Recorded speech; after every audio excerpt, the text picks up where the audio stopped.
A chamada Lei Anticorrupção, que entrou em vigor a partir de janeiro do ano passado, trouxe novos mecanismos de penalização para as empresas que forem responsabilizadas por crimes contra a administração pública. O assunto é o tema de hoje no nosso bloco de entrevistas. O desembargador Rogério Gesta Leal, da 4ª Câmara Criminal do TJRS, é um especialista nessa área.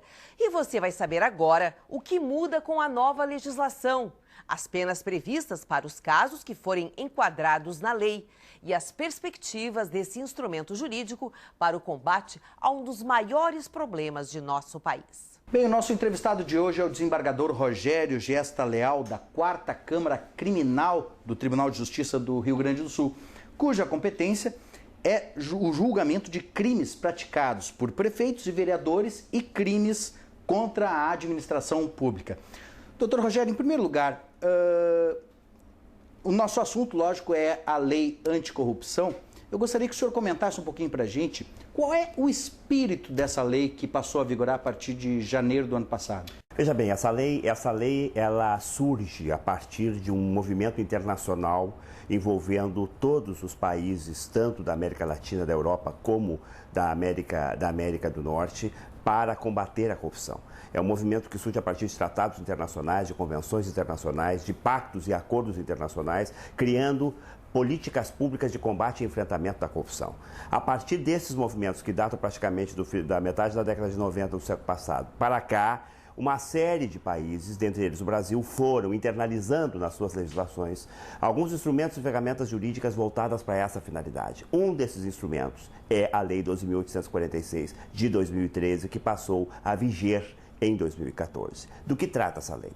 A intenção dessa lei é fundamentalmente criar um âmbito de responsabilidade para atos corruptivos praticados por pessoas jurídicas, empresas. Por que isso?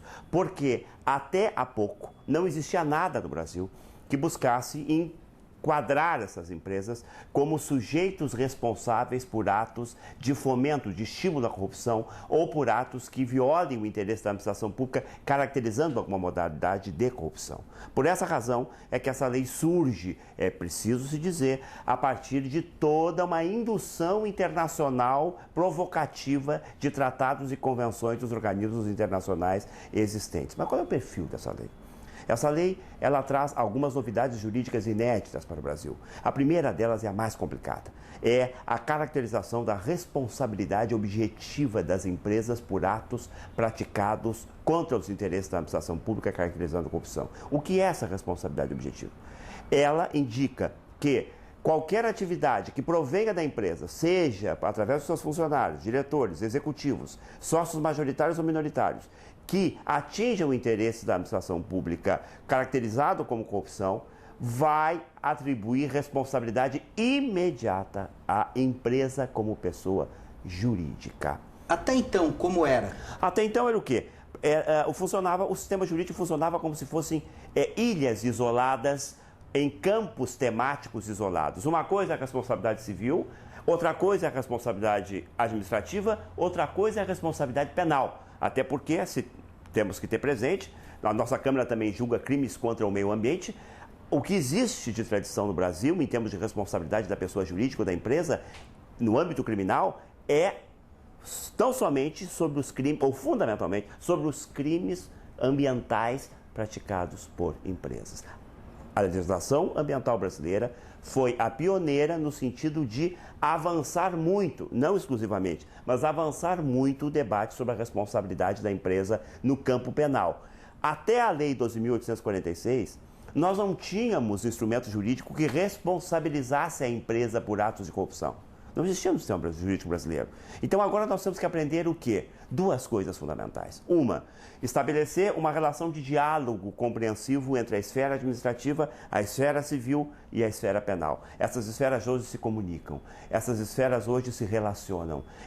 Uma leva a outra em termos de responsabilidade ou de caracterização de responsabilidade. Outra coisa que temos que aprender é saber que a empresa passa a ser sujeito passivo, sujeito responsável objetivamente por atos praticados contra a administração pública. Independente se o responsável pela empresa tinha conhecimento da situação ou não, O que né? diz a lei? O artigo 1º é claro, a responsabilidade é objetiva. Não importa se o diretor, se os sócios majoritários, se o comando da empresa sabia ou não sabia do ato praticado pelo seu funcionário que violou determinado interesse da administração pública. A responsabilidade objetiva vai se dar por consequência do ato funcional daquele servidor ou funcionário. Mas existe uma responsabilidade solidária também. Existe uma responsabilidade cumulativa. A responsabilidade da empresa não afasta a responsabilidade do funcionário, inclusive no plano penal, civil e administrativo. Só que agora, por que essa lei diz isso? Porque é o seguinte, muitas empresas no mundo todo foram criadas de fachada.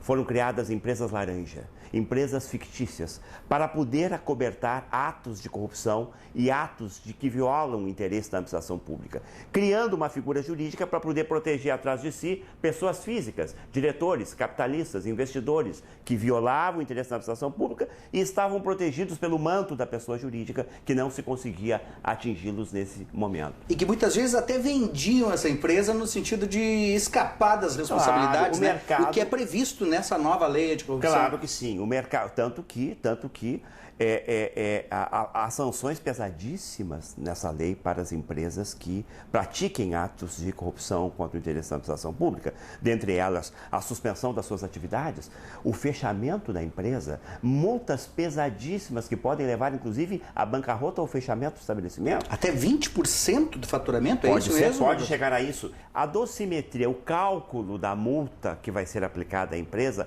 é óbvio que vai variar de acordo com o nível de responsabilidade, de culpabilidade e de atuação da empresa naquele ato corruptivo. Tudo isso quem vai definir é o administrador público, porque, atenção, essa é uma outra novidade. A lei estabelece que é a administração pública que tem que, primeiro, fazer o processo administrativo de apuração da responsabilidade por aquele ato empresarial. Se a administração pública não o fizer, abre portas para que o Ministério Público o faça através da ação civil pública. Doutor, os acordos de leniência é uma possibilidade para que a empresa colabore com as investigações? Sim, veja só, os acordos de leniência também são... o acordo de leniência, enquanto instituto jurídico, também é uma tradição no âmbito do tratamento dessa matéria no plano internacional. E o que ele significa? Ninguém está inventando o acordo de leniência. Ele é um instituto já utilizado há mais tempo por experiências e por jurisdições mais antigas que a nossa, no mínimo desde a segunda metade do século XIX, no caso dos Estados Unidos e pela Inglaterra. E o que isso significa? Significa que é possível que seja dada oportunidade à empresa envolvida em determinados atos corruptivos que ela venha a colaborar com a investigação, que ela venha a colaborar com a elucidação dos fatos, que ela venha a colaborar com a identificação dos responsáveis e a punição dos responsáveis. Portanto, o acordo de leniência está condicionado à efetiva e real colaboração da empresa. Se a empresa nada tem a colaborar, ou se a colaboração dela é inexpressiva ou absolutamente inconsequente para a elucidação dos fatos, não há causa justificadora para a leniência. Então, está a se dizer o seguinte: o acordo de leniência é um direito da empresa ou é uma hipótese, uma possibilidade da empresa? É uma hipótese. Porque se a empresa não tiver nada a contribuir para a elucidação dos fatos, ela não poderá ser beneficiada. Da mesma forma, a empresa que tem mecanismos de controle interno, ela pode ser beneficiada. Da mesma forma. Mas esses mecanismos têm que ser efetivos. Também vão ter que ser efetivos. A perspectiva da compliance, né? O que é a compliance? Também é outro instituto que o direito trabalha há muito tempo. Não é novidade aqui. Nós temos onde nos espelharmos, e os primeiros a fazerem com grande sucesso foram efetivamente os ingleses e norte-americanos. Como fizeram isso? Bom, se a empresa constrói, gera políticas institucionais dela de contenção, monitoramento, controle preventivo de atos corruptivos, e apesar de tudo isso... Treina equipes, dá formação, dá informação, cria mecanismos de monitoramento naqueles casos ou naquelas áreas que apresentam maior periculosidade, apresentam maior sensibilidade à prática de atos corruptivos. se ela cria todos esses instrumentos e mecanismos e efetivamente instala e executa esses mecanismos, e mesmo assim atos de corrupção ocorrem a partir ou a despeito disso, ela tem a seu favor, sim, um elemento de redução da responsabilidade ou até exclusão da responsabilidade. Doutor Rogério, para terminar, na sua avaliação, o que está faltando para que a lei anticorrupção no Brasil se torne alguma coisa assim mais respeitada, mais efetiva, digamos assim? Veja bem, a lei é nova. Nós temos o processo de criação inflacionária de leis neste país é imenso. Nós temos milhares e milhares de leis sendo aprovadas e coexistindo no sistema jurídico brasileiro ao mesmo tempo. Então, uma lei nova como essa, que recém completa um ano de vigência, digamos assim, ela precisa de um tempo de maturação, um tempo de aprendizado, um tempo de treinamento das instituições para lidar com ela. O que eu percebo? Como em outros países já aconteceu, no Brasil está acontecendo vagarosamente, mas está acontecendo um processo de conscientização sobre os termos dessa lei. As empresas estão preocupadas com isso, começam a estar preocupadas com isso, desenvolvendo políticas de formação, educação e treinamento para o seu pessoal. O Poder Judiciário está atento, o Poder Judiciário Gaúcho acabou de fazer uma ação preventiva solicitando ao Ministério Público, ao município, que tomasse algumas providências. A administração pública vai ter que se reestruturar. Por quê? Porque essa lei, como em outros países, estabeleceu a ela 70% da operacionalidade da lei. É ela, a administração pública, que tem que tomar a frente. E atenção, se não fizer, poderá responder também por ilícitos administrativos, civis ou penais. Ora ilícitos de improbidade administrativa, ora ilícitos de corrupção passiva ou ativa, ora ilícitos de omissão institucional. Então, o poder público, municipal, estadual e federal, vão ter também que se reestruturar para dar efetividade a esta lei. O Poder Federal já está fazendo, através da Controladoria Geral da União. Os estados e municípios brasileiros, essa atividade vai ser mais dura, vai exigir mais estrutura. Os municípios mais organizados, mais estruturados e os estados mais organizados e estruturados vão ter uma certa facilidade de fazê-lo. Os municípios menores, com menor infraestrutura, com menor treinamento, com menor pessoal qualificado, vão ter maiores dificuldades. E, em não fazendo, haverá atuação do Ministério Público pela via da ação civil pública, monitorando todos esses casos.